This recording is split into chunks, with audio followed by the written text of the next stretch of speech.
Well, Ollie got his game in, kind of. They finished 5 innings in the pouring rain. His team was winning, so they were. No, it was the top of the 6th coming up. You didn't finish. Didn't finish 6. You finished 5. Yeah, so, well, we were the home team and we were hitting. Yeah.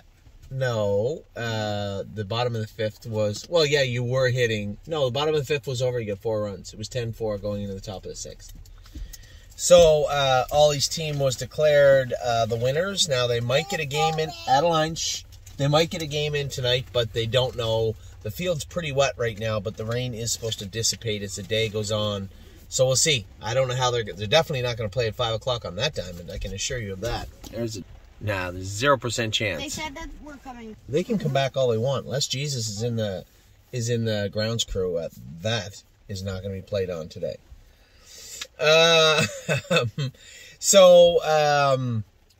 Obviously a really good day yesterday. Addie and I and Ava went on the road. We went to Cleveland. I trained H.O. Blue. H.O. Blue, I just think needs a little bit of a little more work. It's not that the work wasn't in him. We were drawing blood on him today. He felt like I don't know the horse that well, but he just wasn't super comfortable. So I think we just have to put a little more heavy lifting into him. My 2 cents. Not to say that it wasn't there, but how he was trotting in. My 2 cents? Who's that? However he was trotting in Goshen, or with Mark and Melissa in Saratoga, or then with Rob Herman in the Tioga area. It's not the same. The way I am hung up, I didn't like how he was yesterday. So we're going to change a few things and just put some work into him over the next week. I suspect if we drew his blood right, or we did draw his blood, should have it back. I won't have it back till Monday. You're going to find an elevated, for sure, I would think, an elevated AST on this horse. And it certainly isn't his fault. Adeline, stop. It certainly isn't his fault traveling all over the place the last little while. So we'll see if we can get him squared away and qualified. I was hoping to qualify him this week, but it's likely going to be another week. I know all my partners probably aren't shocked because we've been talking about qualifying this horse for over a month now.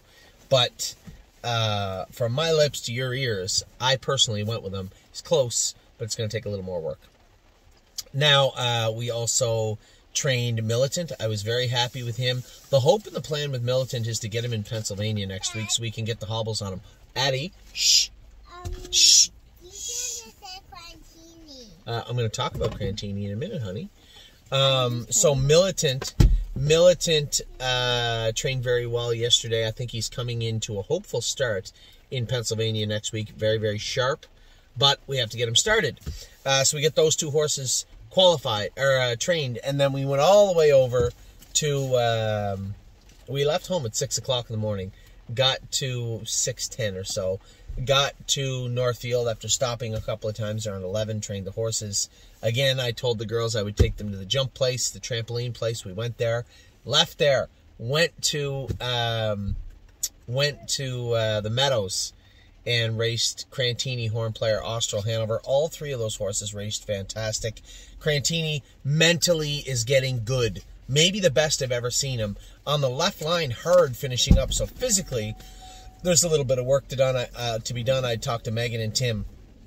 And Tim and Megan had talked about Crantini also. She thought that his left knee hurt him a little more than his right. So maybe it's just a little maintenance work. I thought maybe left stifle. But I could be easily talked into it just being his knee also. So we're going to have the vet look at him, do some work on him, and he can race again next week. But for right now, I thought the horse raced well. A good qualifier, a good second-place finish in Chester, and a good second-place finish yesterday. Austral Hanover, I was very surprised how well this horse finished up on the end of his mile. A great prep race coming into his next race, which will be the Arden, I suspect. And then also, from where I stand, I told you I thought last week was Horn Player's best race. Yesterday was even better. I think this filly is now coming forward in leaps and bounds and is on the cusp of doing very, very good things in the very near future for us. She looked exceptionally good yesterday in her race. Now that was Friday. Let's rewind all the way back to the start of the week. We started off with Monday. Perlucky got jammed up in Kentucky. He's in Minnesota now. We have to keep an eye on when he's in to go. He's in Minnesota now and will race, I suspect, this coming week in Minnesota.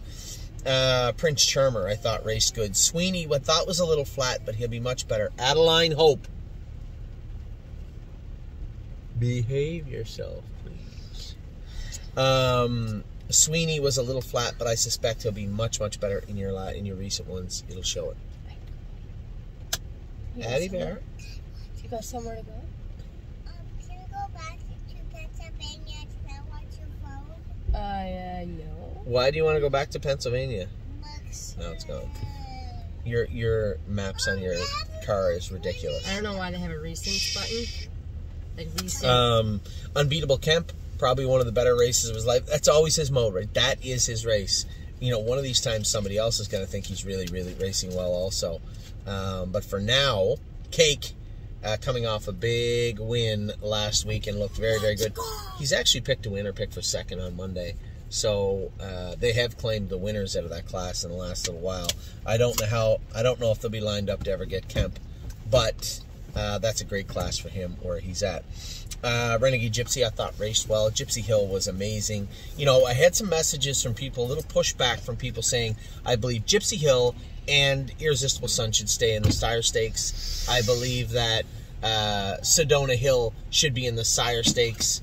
And you guys have to understand, these aren't race cars. I keep saying it. I know the people I'm saying it to. Adeline, Ollie. Shh. What we're trying to do is map out a proper, hold on, honey. Whoa. That's why we use this monitor right here when we're backing up. They went through the trouble of putting this. Sorry, how many vehicles have you wrecked? They went through the trouble of putting this in the car for you.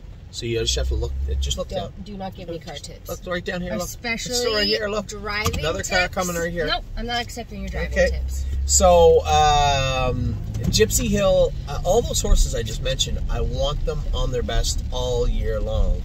And to ship them all the way down to Scioto and then come back to Scioto, it's hard on them. It's hot. It's a long ship. It's not a long ship, but it's a tough one because it's a hot, hot place. Whereas we can stay in our backyard and race in the Buckeye for a start. Makes way more sense. You have to be there early, too. Like, you have to be there 3 hours before the race. Oh, that's right, too. You have to be there really early. So it's a long day. And when it comes to just going easy on the horses, I know Scioto, the Buckeye, and then you come back in 6 days. I get it. But Gypsy Hill in particular, and Irresistible Sun, you guys saw the difference in Gypsy Hill's second race after that bigger mile, and you're going to see a great race out of Irresistible Sun and Gypsy Hill this week. Building their confidence and letting them do some good along the way is important. And I'll be quite frank with everybody. If they're good enough to win the Sire Stakes final, they don't need any more than 1 or 2 legs. Don't worry about 3 or 4 or 5. 1 or 2 should be enough points to get them in. So when it comes to those 2 horses in particular, there's a reason. Sedona Hill also, I don't care about the 8-hole with Sedona Hill on Wednesday. I feel like it can leave like a freight train. I don't even care about the 8-hole. It's fine. I would rather leave 8 than 1, 2, or 9. Let her cross, and she doesn't have to cross over. She's better, probably better than most of those fillies coming off her recent performance. Just drop her over into 3, 4, 5. Follow cover, same as we did before, and go from there. What is wrong? You can't. Yeah, you can go straight right there. Now it will change. See, there you go. So Monday was a pretty productive day overall at the stable. Tuesday, absolute euphoria. I thought raced good. Really impressed with the way she's been doing her work. We did something for the first time. I don't ever remember doing this before. Ready for Landing won an incredible mile. The best race of his life by far. And he's only raced twice. But the horse looked the best he's ever looked in his life. Training, schooling, qualifying, racing. The best he's ever looked in his entire life was last Tuesday. And to reward him, all we did was turn him out in the field. No lameness, no soreness, nothing physiological to overcome. Mentally, he was in the game. He did his work well. I just turned him out to let him grow up. I think this could be a special 3-year-old for us. He possesses the gait, the breeding, the intelligence, the work ethic, everything you need to be a good horse. He already has it going on for him. To let him grow up physically and become a bigger, stronger colt now, I think will be a huge feather in his cap. And I would love to take all the credit for that idea, and it wasn't. It was somebody that doesn't know the horse at all. It was Sylvain Filion looked at me after the race and said, such a nice horse. He said, he doesn't have a lot. You're not going to... I told him I wasn't sending him to New Jersey. He said, why don't you just turn him out? I wouldn't have... Actually, that would not have been on the top of my list of things to do. But after I talked just briefly with him about it, it made all the sense in the world, and I agreed. And that is why Ready for Landing is out in the field. Steel Cowboy, a lot of people, oh, why is he in Georgia? And why? I did a whole video about this the other day, for the most part, a good portion of it. Steel Cowboy, I'm going to get the wrinkles worked out of him, and then we can do whatever we want with him. But we have to work the wrinkles out of him. Now, Dominic and I have talked. We castrated the horse, and I know Dom wanted to, he said, maybe we'll change his shoes and go take him to the vet. No. The people we got this horse from did all of that already. I need you to grow your Amish beard out and put a little work into him. Blister him, train him, put him in to go. We'll school him in 10 days. And the next time we bring Steel Cowboy to the track, hopefully it will be a big step forward to a seeing the horse that, one, the people before us thought they purchased, and at the very least, the horse that we thought we purchased. So, Steel Cowboy, I know it's upsetting to see a horse falter, a horse that we paid a lot of money for, but there's a good horse in there. It's our job to find him. Oakwood Cowboy, I think Dominic is doing a tremendous job with. This horse looked very, very good. What's wrong? Oh, I forgot. You take care of him. I think Oakwood Cowboy raced awesome the other day. I think he's coming on in a big way. This is a horse that was a front ender that wasn't breathing the greatest. Dominic has taken him, had him raced from off the pace and in the middle of the pack. Now, I know the next driver may not race him from the middle of the pack on Tuesday. Was that you? It's me. But, You're going to Georgia. I am. I was originally going to drive Timus on my side, but he didn't get in. So I'm driving Sintra and Oakwood Cowboy instead. Oh, so I'm going. Why aren't you going? Baseball, but kind of. On Tuesday? Oh, it's just the babysitting. Sintra's always going to be a good horse, regardless of what Sintra does, honey. No, well, that's all right. He's only made $1.7 million, so he doesn't owe anybody on planet Earth anything, and no one in this car has owed anything by Sintra either. So, Oakwood Cowboy, Sintra, raced on Tuesday. Oakwood Cowboy raced great. Sintra, he's just not anywhere near the top of his game right now. Sound, but I know when I drove him the one night, they'd scoped him. There was a little bit of blood in there. They were working on that. So I'm going to try and race him covered up a little bit on Tuesday night, this Tuesday also. Nothing But a Dreamer. I fielded a ton of emails and messages from people asking what is wrong with Nothing But a Dreamer. And my answer to everybody was simple. Nothing is wrong with Nothing But a Dreamer. He's a 154 trotter. And I know this falls under the heading of expectations. I know a lot of our clients believe that you see a 2-year-old trot as good as Nothing But a Dreamer, that he should be better at 3. Well, in a lot of cases, they're no better at 3. They were as good at 2 as they're going to be, ever. And especially in this stable, for those of you that have been with us for a long time, that is not a rare occurrence to see a horse race great at 2 and be the same at 3. Happens all the time in every stable, and a lot of the time in ours. And I think that's a feather in our cap for having the horses really, really good at 2. That's what they are. And I will take all the 3-year-old sound 154 trotters that you want to give us. Now that we know what he is, if I'm right, we can tinker with him a bit and have him a little bit better. But now that we know what he is, it's simple to find spots for Nothing But a Dreamer. And I was not disappointed. Look at that park, Eddie Bear. Maybe tomorrow we can hit that one too. What do you think? Okay.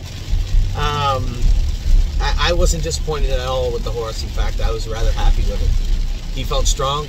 He felt like that's where he was comfortable. Now, if Chris Christopher doesn't come out in front of me in the last turn, does he trot a little faster? Is he that much closer? 100% he is. That's racing. That's the way it goes. Wallop, I think, is going to be a very, very, very good horse for us in the future. I talked to Hunter Myers about him yesterday, and he was rather impressed with the horse. He said, Anthony, the horse jogged, wrapped up in the grips, earplugs in his ears. He's a nice horse. And I think he's going to do us a lot of good down the road. So he didn't get in this week. He fits the maiden by $100 in Ohio. So you know what? He's just going to miss this week. We'll race him next week in the maiden. Cash Deals raced good too. That was a salty crew. Nomer's a 3 crew, and she finished 3rd to them. I thought she raced rather well. Then we pushed forward to Thursday. I Forbid You, not the greatest. Again, more times than not, if I say I didn't get a great drive, that isn't necessarily me making fun of the driver. I've given terrible drives sometimes. It wasn't that she got a bad drive, just ended up in a position that probably Mike wishes he wasn't in going around the first turn. kind of floated into the 4-hole. Floated into the 4-hole behind 2 long shots and a favorite on the front, or one of the favorites on the front. Makes for a tough race for I Forbid You. Covered up with the same trip. I think she's first or second, and I think she'll do just fine in that class for us next week and beyond. Merchant Man, I got an awful lot of flack. I called him a professional loser last week, and I got a lot of flack from the people in the stable mocking me. Well, even a professional loser has to win sometimes. And Merchant Man, you know what? Maybe he turned the page. Maybe he heard the video. Maybe somebody showed him my YouTube video. And he decided that he obviously wants to put forth a better effort. He's going to get a chance now because he went from having to trot in 58 to win by 7 lengths to having to trot in 56 to get some money. So we'll see if Merchant Man can finish turning that corner, because he has all the tools. And he has a beautiful gait, and he is a beautiful horse. Start doing some heavy lifting and some good work. I'd love to see that from Merchant Man. 5 Fish Species, Cutie Cumber, both race great. The only horse in the night that I thought was flat, McPaisley was a little rough. I want to talk to Dominic a little bit about her. You got to blister her and work her hard either. Oh, Mario has her? Oh. What's that? What's that? Yeah, that's fine. I think I told them both there last night and before. I want all the horses to go 2 trips. I want them to the last mile. J-Port Beach Boy last night was one of them. Yeah, well, he's not a bad horse.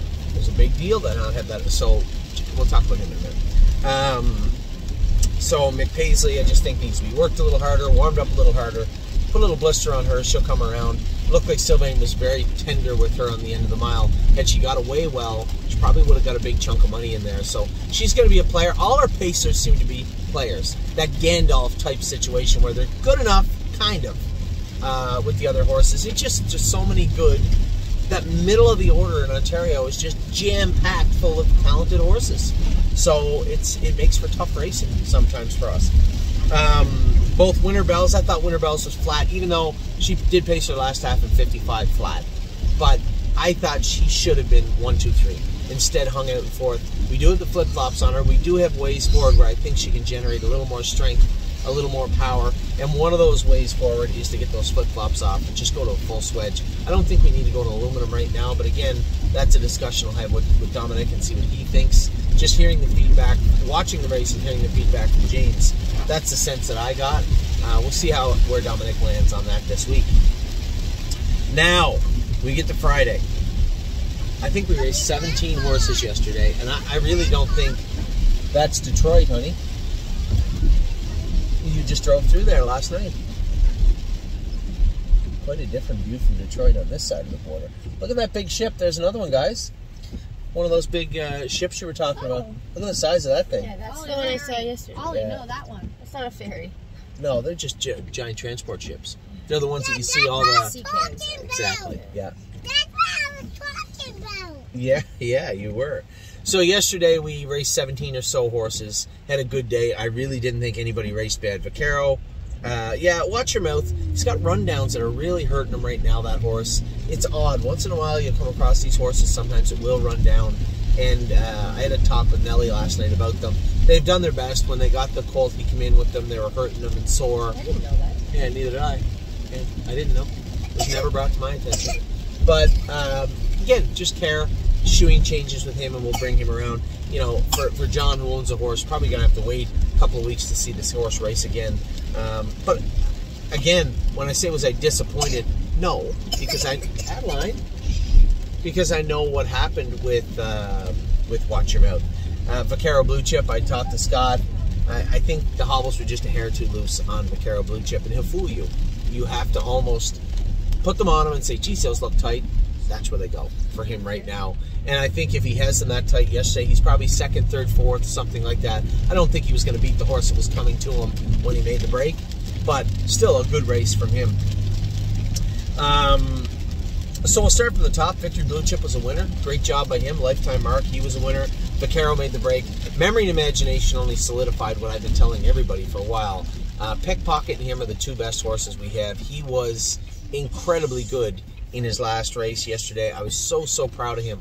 Adeline, I was so proud of Memory and Imagination. Lonely Lakewood, I have slept on it. We are going to send him to Kentucky. He's going to race in the Kentucky Sires. We're going to take him out of the Pennsylvania Sires. I just think bigger track, softer surface, this horse will turn into a much better horse for us in Kentucky. And I had a great email from Ray this morning saying, hey, what about Activation going to Kentucky? Because he does so much hard, he trots hard on the end of the mile.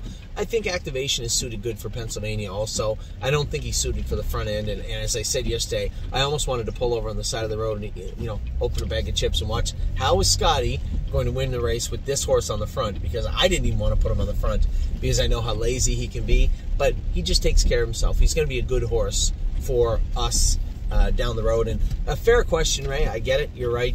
He could have went there, but when I look at what's likely going to happen in Kentucky, depending on how Militant races this week in Pennsylvania, if we can race him, Pickpocket and Lonely Lakewood will start in the B division.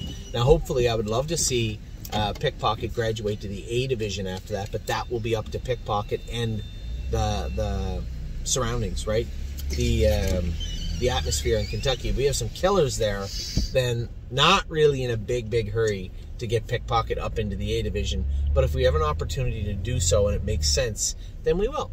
So, and Militant would be likely in the C division if it makes sense also, and if he qualifies or races well this week. I've trained him in 59 at Northfield Park. I thought the way we have him shod, the equipment we have on him, I think he looks good. I think he looks ready to go, but we'll see how he seems this week. Activation we just talked about. I thought the horse raced rather well. I'm parked right there, Amy, if it matters. This place was packed. I had inches on either side of the car to back into that little spot, that little nook there in the corner. Activation raced well. He's got 2 wins and a second now. Coming into some pretty good racing right now from Activation. The fact that he got beat yesterday, that was on him. It wasn't on Scotty. He got caught cheating a little bit on the front end, and a horse cleared him, and then he'd come on again down the lane to be second. Probably going to even almost go to no hobbles on him soon, if not a longer set of belly band hobbles. Maybe open him up to a hood with cups and take the closed off him. Just have him on his toes a little bit more, but pretty happy with him. A horse that I thought was awesome yesterday was Coupe de Ville. Thought she raced great. First over in 54 and a piece. Finished third, trotted in 55 flat. A great mile from her. Kings County just continues to show why he has always been one of our best horses the last almost going on 2 years now. Just such a good horse. When I look at, it was funny because we had our clients came to the ball game today. Some of our clients were at the game, and the one gentleman, Teddy, had said to me, he goes, it's truly amazing what you guys have been able to accomplish in purchasing horses. You look at Greatest Ending, you look at Kings County, you look at Patrick the Piranha. Looks like money, being such a good horse, what we bought him for. Then, we could go on and on and on. Locatelli, also good horse. Then you look at the yearlings, Time Is On My Side, and 2-year-olds now. Hi, honey. Time Is On My Side and Punch the Clock. Just such a massive stable from such meager beginnings, and all of it falls on our clients. And I told Teddy that, and he said, well, those clients are putting the money in because of the platform. Hey, because of the platform you offer. Are you insane? Cheese. Because of the platform that we offer. So just so proud of the horse. JK Victory, another one. We'll talk about him in a second. But Kings County's been such a good horse. Honey, stop. JK Victory raced good again, 3rd and 49 flat the other day, looked good. Smoking Hot Irish Girl, I thought raced good. Yeah, she had second place kind of handed to her, but as I said to Jason, first over in that situation is not her cup of tea. But race good. J-Port Beach Boy race good. A little swelling in those leg. We actually ultrasounded it to make sure he was okay going into race day. Everything was good. Looks like he maybe just banged it or something. We iced it, warmed him up twice, and the horse went out raced great. Very impressed with him. Great bet. Here's a horse. Here's this year's. If he goes out and has a good year, this will be this year's Austral Hanover will be great bet. He just trained down so very ordinarily, where he just fell into the mix in our barn, where it was just whatever. He was just present. And now for him to come out and race so good is just awesome. Watch Your Mouth, as I said, our only flat starter of the entire day yesterday for the most part, and with good reason. And then Yo Mister, I didn't get a chance to talk about him. Just so impressed with Yo Mister and what he has done this year, but how tough he raced. Hey, shh. That, you have to keep in mind, that right there was the open trot. That was above Kings County yesterday. For him to leave, follow, and then come on again down the lane. He had to trot 53, 52 and a piece, 53. I thought, stop. I thought the horse looked awesome in doing so. So, lots going on today, Saturday. We have Atlas Hanover, Tailgate Buzz. Tailgate Buzz is racing right now. We better watch him. Tailgate Buzz, don't talk about Bruno. Looks like money, big race tonight. $400 and some thousand he races for tonight. Gandalf the Black, Mounts for All. I'll be watching Mel Gibson and Mounts for All. First start for Ronnie. He hasn't had them long. He doesn't know anything about them. But I'm interested to see how they look in Indiana. And no free lunch is buried, but nevertheless, want to keep a close eye on him. So much more coming up this week. Blanton's Blues in a stake. Really don't care. They're in tomorrow. My 1%'s on a bit of a heater. He's looking good right now. I'm going to drive Swinging Senorita, and I'm Fancy Like. They look very, very good also.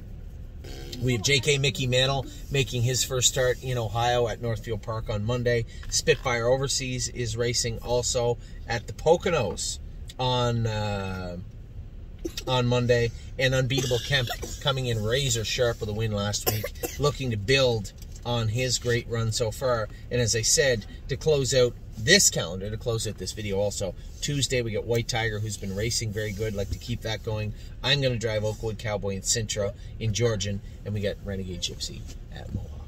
So with that, I've missed Greatest Ending is racing today. Curtis does not have him on his calendar. Greatest Ending is racing, yes, today. Hey, don't do that. I saw it on the Facebook page. Yeah, but it's not on Curtis's thing. He doesn't have him in there yet. So with that, I'm going to let you guys go. It's been a great day here. A little rainy, but we got the W. Ollie got the W, got an RBI, got a nice hit. A nice hit if it was a pop fly. 2 RBIs, bud. Because you hit the ball well. You struck the ball well. It was a fly ball into the outfield, which is as hard as I've seen you hit it maybe ever, or at least for quite a while. It was a good, solid hit. You got an RBI, you got a walk, and you scored. 2 at-bats, 2 very productive at-bats today. Did you like my play when I was going and then you told me to come? Yeah, you did. You're lucky you didn't fall down. That was a good play. So, Ollie's got to win. His team's got to win today. With some luck, we'll get to play tonight. Amy and I, we're all going to go out to eat tonight. Now, I don't know if the other team or any of the team members want to come out tonight. We'll find somewhere nice to eat. This one thing I told everybody, Ollie, you can stay quiet, or the next hit you get will be from my foot on your butt. Uh-oh. So, this is a great town for restaurants also, though. It's been a long time since I lived here, but I know there's a lot of good food in this area. And hopefully get to see Ollie play again tonight. Tomorrow should be a lot of fun the rest of the weekend. Going to tune in and watch Tailgate Buzz right now. Good luck to everybody racing over the next 72 to 96 hours, all through the end of next week. A lot going on at the stable right now. Take care. Do you want to say goodbye?